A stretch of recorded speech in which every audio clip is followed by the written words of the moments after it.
10 വർഷമായി കേരളം ഭരിച്ചുകൊണ്ടിരിക്കുന്ന പിണറായി സർക്കാരിന്റെ കാലാവധി പൂർത്തിയാകാൻ ഇനിയും കഷ്ടിച്ച് 3 മാസങ്ങൾ കൂടിയേ ഉള്ളൂ. കഴിഞ്ഞ 10 വർഷമായി കേരളത്തിൽ നടത്തിയെന്ന് പറയുന്ന വികസന പ്രവർത്തനങ്ങളുടെ ഫലമായി കേരളം ഇപ്പോൾ എവിടെ നിൽക്കുന്നു എന്ന് പരിശോധിക്കുന്നത് നല്ലതായിരിക്കും എന്നാണ് ചിന്തിക്കുന്നത്. എല്ലാത്തിലും നമ്പർ 1 ആണെന്ന് ആഴ്ച തോറും പ്രഖ്യാപനങ്ങൾ മന്ത്രിമാർ മാറി മാറി നടത്തിക്കൊണ്ടിരിക്കുകയാണ്. ആരോഗ്യ രംഗത്ത് നമ്പർ 1 ആണ്, കാർഷിക മേഖലയിൽ നമ്പർ 1 ആണ്, വിദ്യാഭ്യാസ മേഖലയിൽ നമ്പർ 1 ആണ് എന്ന് മന്ത്രിമാർ ഇങ്ങനെ മാറി മാറി വാഗ്ധോരണിയും ഒക്കെ സ്ഥിരമായി പ്രകടിപ്പിച്ചുകൊണ്ടിരിക്കുകയാണ്. എന്നാൽ യഥാർത്ഥ സ്ഥിതി അതിൽ നിന്നൊക്കെ വളരെ വ്യത്യസ്തമാണ് എന്നാണ് കേരളത്തിലെ ജനം ഇപ്പോൾ മനസ്സിലാക്കി പ്രവർത്തിച്ചുകൊണ്ടിരിക്കുന്നത്. അതിന്റെ ഏറ്റവും ഒടുവിലത്തെ ഉദാഹരണമാണ് ജനങ്ങളുടെ അസംതൃപ്തി വെളിപ്പെട്ടത് ഈ കഴിഞ്ഞ തദ്ദേശ സ്വയംഭരണ സ്ഥാപനങ്ങളിലേക്കുള്ള തെരഞ്ഞെടുപ്പിൽ ഇപ്പോൾ സർക്കാരിന് നേതൃത്വം കൊടുക്കുന്ന ഇടതുപക്ഷ ജനാധിപത്യ മുന്നണിക്കേറ്റ മുഖത്തേറ്റ അടി. ഭരണവിരുദ്ധ വികാരം അതിശക്തമായി ആഞ്ഞടിച്ചതിന്റെ ഫലമായിട്ടാണ് LDF എന്ന് പറയുന്ന ഇടതുപക്ഷ മുന്നണി കൂപ്പുകുത്തി താഴെ വീണത് ഈ കഴിഞ്ഞ തദ്ദേശ സ്വയംഭരണ തെരഞ്ഞെടുപ്പിൽ. കേരളത്തിന്റെ ചരിത്രത്തിൽ ഒരുപക്ഷെ വളരെ അസാധാരണമായിട്ടുള്ള ചില അട്ടിമറികൾ പല തദ്ദേശ സ്വയംഭരണ സ്ഥാപനങ്ങളിലും പ്രതീക്ഷിക്കാതെ നടന്നു എന്നുള്ളത് ഒരു പച്ച പരമാർത്ഥമാണ്. അതിനെല്ലാം പൊതുവായി വിലയിരുത്തുമ്പോൾ അത് നിലവിലിരിക്കുന്ന സർക്കാരിനെതിരായിട്ടുള്ള ഒരു വിധിയെഴുത്താണ് എന്ന് അവരുടെ സർക്കാരിന്റെ ഭാഗമായി നിൽക്കുന്ന ഘടക കക്ഷികൾ പോലും പറയാതെ പറയുകയും പറയുകയും ചെയ്തു തുടങ്ങിക്കഴിഞ്ഞിരിക്കുന്നു. ഇപ്പോൾ CPIയുടേതായിട്ടുള്ള നിരീക്ഷണങ്ങളും അഭിപ്രായങ്ങളും ഒക്കെ വളരെയേറെ ശ്രദ്ധിക്കപ്പെട്ടു വരികയാണ്. കാരണം ഇടതുപക്ഷ ജനാധിപത്യ മുന്നണിയുടെ 2ാം കക്ഷിയായിരിക്കുന്ന CPIയുടെ സംസ്ഥാന സെക്രട്ടറി തന്നെ പറയുന്നു, ഇവിടെ ഒരു ഏകാധിപത്യ രീതിയിലുള്ള പ്രവർത്തന ശൈലിയായിരുന്നു, ഇതൊരു 1 മാൻ ഷോ ആയിരുന്നു എന്ന് അസന്നിഗ്ധമായ ഭാഷയിൽ CPIയുടെ സംസ്ഥാന സെക്രട്ടറി പറയുകയാണ്. യാതൊരു തരത്തിലും കൂട്ടാലോചനയില്ലാതെ, ഘടകകക്ഷികളോട് ആലോചിക്കാതെ, സ്വന്തം കക്ഷിയിൽപ്പെട്ട മന്ത്രിസഭയിലെ മറ്റംഗങ്ങളോട് ആലോചിക്കാതെ കേന്ദ്രവുമായി ചില രഹസ്യ ഉടമ്പടികൾ ഉണ്ടാക്കുക, പദ്ധതികൾ പ്രഖ്യാപിക്കുക, നടപ്പാക്കുക, മഹാമേളകൾ സംഘടിപ്പിക്കുക, വിദേശയാത്ര നടത്തുക, ഇതൊക്കെയായിരുന്നു കഴിഞ്ഞ 10 വർഷമായിട്ടുള്ള പരിപാടികൾ. ഇപ്പോൾ ഏറ്റവും ഒടുവിൽ കേൾക്കുന്നതായിട്ടുള്ള ഞെട്ടിപ്പിക്കുന്ന വാർത്ത, കേരളത്തിന്റെ സാമ്പത്തിക ധനസ്ഥിതി അസാധാരണമായി കൂപ്പുകുത്തി കഴിഞ്ഞിരിക്കുന്നു. സർക്കാർ ഖജനാവിൽ 8 കാശ് പോലും ഇല്ലാത്ത രീതിയിലേക്ക് കാര്യങ്ങൾ ആകെ വഷളായിരിക്കുന്നു, വളരെ ദുരിതപരമായിരിക്കുന്നു, വളരെ സങ്കീർണമായിരിക്കുന്നു എന്ന വാർത്ത പുറത്തു വരികയാണ്. ഈ മാസത്തെ പെൻഷനും ശമ്പളവും കൊടുക്കാൻ പോലും എങ്ങനെ സാധിക്കുമെന്നുള്ളതിനെ കുറിച്ച് വളരെയേറെ ആശങ്കയോടും വ്യാകുലതയോടും കൂടിയാണ് ഇപ്പോൾ സർക്കാർ മുന്നോട്ട് പോയിക്കൊണ്ടിരിക്കുന്നത് എന്നാണ് ഒടുവിൽ കിട്ടുന്ന വിശ്വസനീയമായ വാർത്തകൾ. കാരണം കേന്ദ്ര സർക്കാരിൽ നിന്ന് കടമായി പോലും എടുക്കാൻ കഴിയുന്ന തുകയിൽ ഗണ്യമായ വെട്ടിക്കുറച്ചിലുകൾ വരുത്തിയതിന്റെ ഫലമായി കടം പോലും എടുക്കാൻ കഴിയാത്ത ഒരു സാഹചര്യത്തിൽ ഇപ്പോൾ കേരളത്തിലെ സർക്കാർ എത്തിപ്പെട്ട് നിൽക്കുന്നു. ഈ കഴിഞ്ഞ 10 വർഷം കൊണ്ട് തന്നെ ആളുകളെ ഞെട്ടിപ്പിക്കുന്ന രീതിയിൽ 6 ലക്ഷം കോടിയുടെ കടമാണ് സഞ്ചിത കടമായി കേരളത്തിൽ ഇന്നുള്ളത്. ഇത് എങ്ങനെ വരുത്തി വെച്ചു എന്നതിനെ സംബന്ധിച്ച് ആലോചിക്കണം. ഇവിടെ വികസന പ്രവർത്തനങ്ങളെ സംബന്ധിച്ച് പുരപ്പുറത്ത് നിന്ന് ഘോഷിക്കുമ്പോൾ ഈ കടബാധ്യതകൾ എങ്ങനെ ഉണ്ടായി എന്ന് പറയാനുള്ള ഉത്തരവാദിത്വം കൂടി ഈ ഭരിക്കുന്ന സർക്കാർ ഏൽക്കണം. ഏറ്റവും ഒടുവിൽ ശമ്പളവും പെൻഷനും, പാവപ്പെട്ട ആളുകൾക്ക് ലഭിക്കേണ്ടതായിട്ടുള്ള വികലാംഗ പെൻഷൻ, വിധവാ പെൻഷൻ, ക്യാൻസർ രോഗികൾക്കുള്ള സഹായം, പാവപ്പെട്ട ആളുകളുടെ അത്താണിയായിരിക്കുന്ന സർക്കാർ ആശുപത്രികളുടെ മരുന്നിന്റെ ഇല്ലായ്മ, ഓപ്പറേഷൻ തിയേറ്ററിൽ വേണ്ടത്ര ഉപകരണങ്ങളുടെ ഇല്ലായ്മ കൊണ്ട് അനുഭവിക്കുന്ന യാതനകൾ, ഇതൊക്കെ എങ്ങനെ സംഭവിച്ചു എന്ന് ഉത്തരം പറയാൻ ഈ നായനാ സർക്കാർ ബാധ്യസ്ഥരാണ്. എന്തുകൊണ്ട് ഇത് സംഭവിച്ചു? ഇത്രയും വലിയ ഭാരിച്ച കടം ഈ സംസ്ഥാനത്ത് എന്തുകൊണ്ട് സംഭവിച്ചു? വരവിനേക്കാൾ കൂടുതൽ ചെലവാക്കാൻ ആരാണ് ഇവർക്ക് ലൈസൻസ് കൊടുത്തത്? ഇവിടെ സ്ഥിരമായിട്ടുള്ള മേളകളായിരുന്നല്ലോ കുറെ കാലങ്ങളായി നടന്നുകൊണ്ടിരിക്കുന്നത്.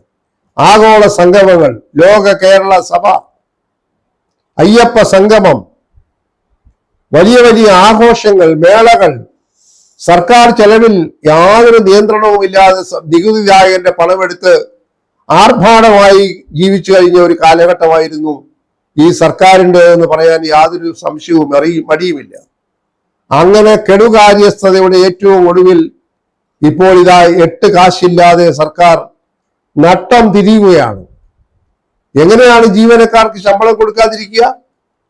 എങ്ങനെയാണ് ലക്ഷക്കണക്കിന് പെൻഷൻകാർക്ക് വേഴാമ്പലിനെ പോലെ മരുന്ന് വാങ്ങിക്കാൻ പെൻഷന് വേണ്ടി കാത്തിരിക്കുന്ന വയോധികരായിട്ടുള്ള ആളുകൾക്ക് പെൻഷൻ കൊടുക്കാൻ കഴിയുക? അതുപോലെ അർഹതപ്പെട്ട ആളുകൾക്ക് എങ്ങനെ പെൻഷൻ കൊടുക്കാതെ മുന്നോട്ട് പോകാൻ സാധിക്കും? ഇനി വരുന്ന 3 മാസങ്ങൾ ദൈനംദിന ചെലവിന് വേണ്ടി എങ്ങനെ പണം കണ്ടെത്താനായി കഴിയും? അതിനിടയ്ക്കൂടെയാണ് 1 ലക്ഷം 1 കോടി 10 ലക്ഷം രൂപയ്ക്ക് മുഖ്യമന്ത്രിക്ക് പുതിയ കാറുകൾ വാങ്ങിക്കാൻ എടുത്തിരിക്കുന്ന തീരുമാനം. ഇതാ വീണ്ടും ലോക കേരള സഭ സംഘടിപ്പിക്കാൻ പോകുന്നു. ഇതാ സർക്കാർ ചെലവിൽ ഒരു വലിയ വിനോദയാത്ര നടത്താൻ പോകുന്നു. മന്ത്രിമാർ കേരളത്തിന്റെ ഒരറ്റം മുതൽ അങ്ങേ അറ്റം വരെ ഒരു കേരള യാത്ര സംഘടിപ്പിച്ചിരിക്കുകയാണ്. അതായത് കേരളത്തിലെ വികസന പ്രവർത്തനങ്ങൾ ജനങ്ങളുടെ ഇടയിൽ എത്തിക്കാൻ മന്ത്രിമാർ ഇറങ്ങി ജാഥയായി പോകാൻ തീരുമാനിച്ചിരിക്കുന്നു. ലക്ഷങ്ങൾ ചെലവഴിച്ച് സർക്കാരിന്റെ പണം ഉപയോഗിച്ചുകൊണ്ട് ഈ സർക്കാരിന്റെ ഭരണ നേട്ടങ്ങൾ എന്ന രീതിയിൽ ലഘുലേഖ അച്ചടിച്ച് സർക്കാർ പ്രസിൽ അച്ചടിച്ച് പബ്ലിക് റിലേഷൻസ് ഡിപ്പാർട്ട്മെന്റിന്റെ മേൽനോട്ടത്തിൽ നോട്ടീസുമായി വാളണ്ടിയർ സേനയെ ഇറക്കി വീടുകൾ തോറും സന്ദർശിക്കാൻ ഇതാ തീരുമാനമെടുത്തിരിക്കുന്നു. ഇതാരാണ് ഈ വാളണ്ടിയർമാർ? മാർക്സിസ്റ്റ് കമ്മ്യൂണിസ്റ്റ് പാർട്ടിയിലെ നോട്ടീസ് വിതരണക്കാരും പോസ്റ്റ് ഒട്ടിപ്പുകാരുമാണോ ഈ വാളണ്ടിയർമാർ? അവരെ ആരധികാരം കൊടുത്തു? അവരെ ഏത് മാനദണ്ഡം ഉപയോഗിച്ച് തെരഞ്ഞെടുക്കുന്നു? അവർക്ക് ഈ സർക്കാർ രേഖകൾ കൊണ്ട് കൊടുത്തിട്ട് ജനങ്ങളോട് സംവദിക്കാൻ ആര് അവകാശം കൊടുത്തു? അത് വെളിപ്പെടുത്തണം. ഈ വാളണ്ടിയർ സേനയുടെ ഉത്ഭവം എങ്ങനെയാണ്? അതിനാവശ്യമായിട്ടുള്ള അടിസ്ഥാന ചെലവുകൾ ആരാണ് വഹിക്കുന്നത്? ഇത്തരം കാര്യങ്ങൾ വെളിപ്പെടുത്തണം. ഇതൊന്നും ബഡ്ജറ്റിൽ ഉൾപ്പെടുത്ത വിഷയങ്ങളല്ല. ഇതുപോലെ നോട്ടീസ് അച്ചടിച്ച് ഒരു സർക്കാരും പണ്ടും ഇവിടെ ഇടതുപക്ഷ സർക്കാരുകൾ അധികാരത്തിലിരുന്നല്ലോ. ബഹുമാനപ്പെട്ട C Achutha Menon, P K Vasudevan Nair, E K Nayanar, V S Achuthanandan തുടങ്ങിയതായിട്ടുള്ള ഇടതുപക്ഷ നേതാക്കന്മാർ ഇവിടെ ഭരിച്ചപ്പോൾ ഇതുപോലെ സർക്കാർ ഖജനാവിൽ നിന്ന് നോട്ടീസ് അടിച്ച് വീടുകൾ തോറും കയറിയിറങ്ങുന്ന ഒരു ഏർപ്പാടുണ്ടായിരുന്നില്ല. ഈ തദ്ദേശ സ്വയംഭരണ സ്ഥാപന തെരഞ്ഞെടുപ്പിൽ ഏറ്റ പരാജയത്തിന്റെ ഫലമായി ഇടതുപക്ഷ ജനാധിപത്യ മുന്നണി ആകെ സമനില തെറ്റിയിരിക്കുകയാണ്. അവരെ ഈ പറഞ്ഞതുപോലെ അവസാനത്തെ ആണി അടിക്കാൻ ഇനി അധികം മണിക്കൂറുകളില്ല.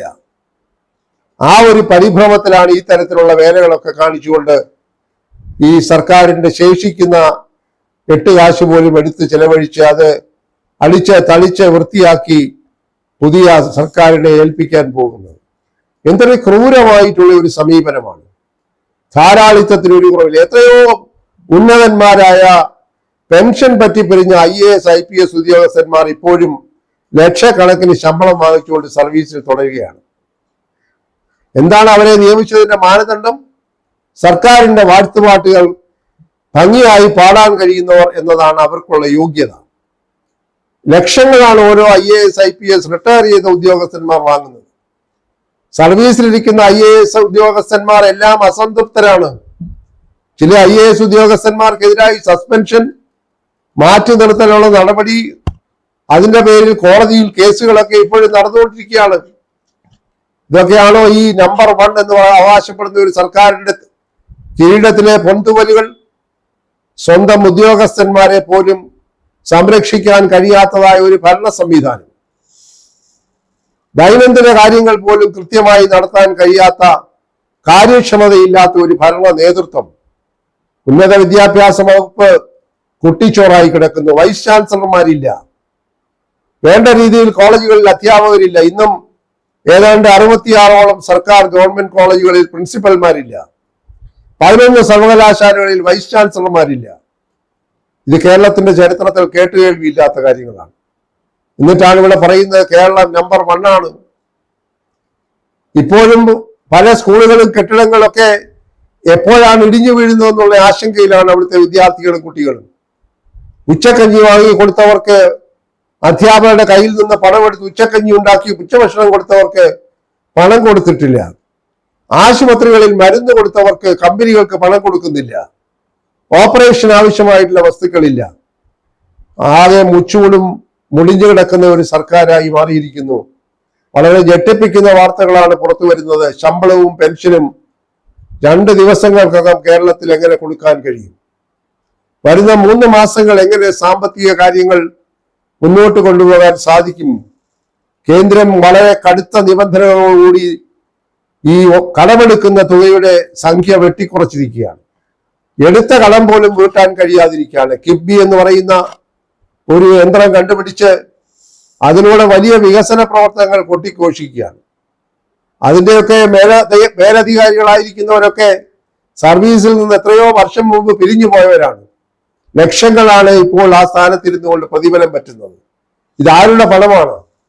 പാവപ്പെട്ട നികുതിദായകരെ വെള്ളക്കരം കൂട്ടി, ഇലക്ട്രിസിറ്റി ചാർജ് കൂട്ടി, വാഹന നികുതി കൂട്ടി, അങ്ങനെ കൂട്ടാവുന്നതെല്ലാം കൂട്ടി സാധാരണക്കാരുടെ നടുവൊടിച്ചതിന് ശേഷം ഇവിടെ പെൻഷൻ പറ്റിയ IAS IPS ഉദ്യോഗസ്ഥന്മാർ ലക്ഷക്കണക്കിന് രൂപ സർക്കാർ ഖജനാവിൽ നിന്ന് അടിച്ചു മാറ്റിക്കൊണ്ടിരിക്കുകയാണ്.